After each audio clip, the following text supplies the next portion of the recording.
Hey, Jason here with Enfield Studios, and I just wanted to make a quick video discussing the Greer Lightspeed and Southland Overdrive pedals. And I recently posted raving about this combination, and I've been singing the praises of the Lightspeed for many years now. And I wanted to discuss this idea of a transparent overdrive, because we hear terms like transparent thrown around a lot, and transparent and overdrive together sounds like an oxymoron, but it's really not, especially when we're referring to a mild overdrive like the Lightspeed, which is aptly named the Lightspeed Organic Overdrive. And so I wanted to explain to you what it was that convinced me that this truly is a transparent overdrive, and why I was sold on this particular pedal to start with, and then why the Southland is the perfect complement to it to add additional gain. And we're talking about overdrives here. We're not talking about a fuzz. We're not talking about a distortion per se. I believe there's basically the three categories of overdrives, which to me are to sort of simulate the sound of an overdriven tube amp to varying degrees. Then there is distortion, which takes it beyond what is typically natural for a tube amp, as far as going beyond the natural overdriven range of a tube amp. And then there is fuzz, which is a different kind of clipping, typically an asymmetrical clipping. And so the Lightspeed, what impressed me first off is that when I discovered this pedal by accident at the amp show several years ago, I was able to set it so that you could basically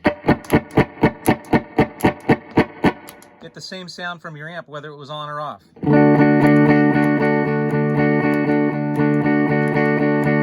Now that right away to me, I mean, you can see I've got the loudness set at about 2 o'clock. The drive is around 9 o'clock, and the frequency or tone knob is at 12 o'clock. And there's virtually no change, especially in the overall EQ and characteristics of the EQ curve of the amplifier and the guitar.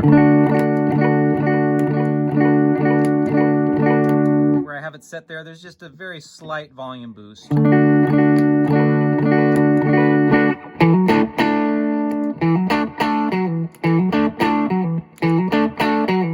I mean, it's just adding the tiniest bit of low frequency and harmonics in the upper frequencies. And so I was just like, wow, you know, that's not coloring my amp in a bad way. It's just adding more of what it already has to offer. So I typically leave this on, and I'll have it boosted a little bit, so it's boosting my amp a bit, and then I'll have a little bit of drive around there. Typically now I'm using the 61 Coronet with a P90 that's pretty hot.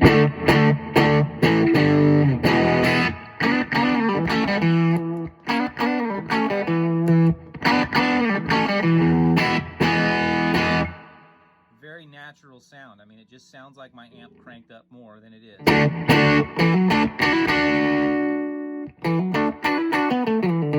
And it cleans up tremendously when I roll down the volume on my guitar.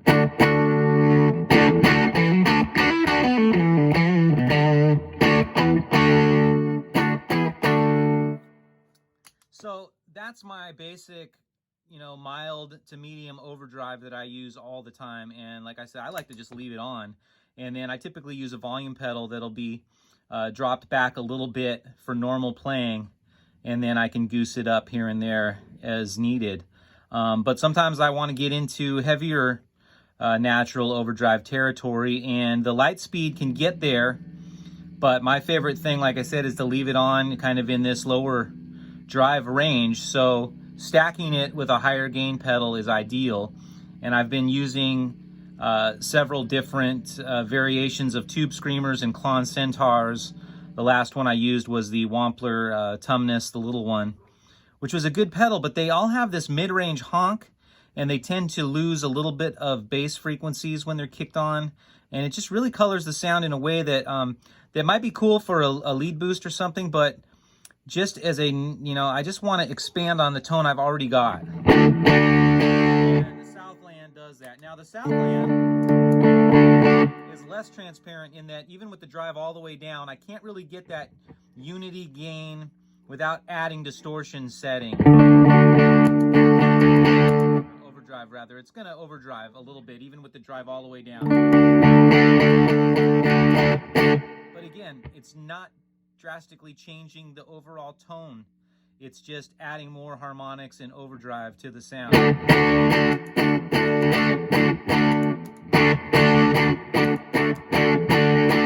So as I bring up the drive,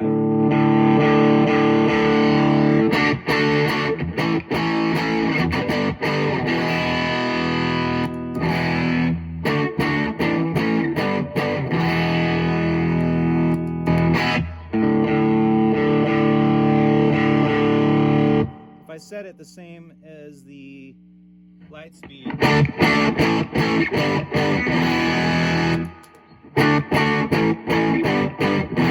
can see how much more gain it has on tap at the same exact settings. And it's built on the platform of the Lightspeed.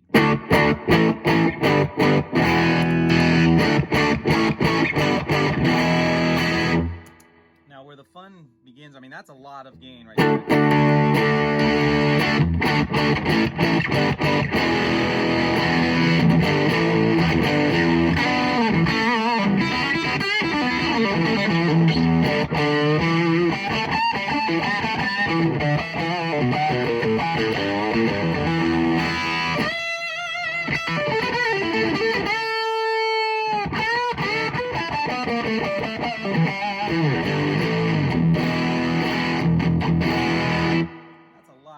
So, I mean, I've got plenty of gain to get any kind of Eddie Van Halen type tones if I want to go in that direction, or just to get a funky, fat, bluesy overdrive. It's not a fuzz, so I'm not going to get that raunchy kind of a sound necessarily. It's going to be a smoother, more natural tone, and that's what I'm looking for in this setup. So, yeah, can't go wrong with these guys. Get them.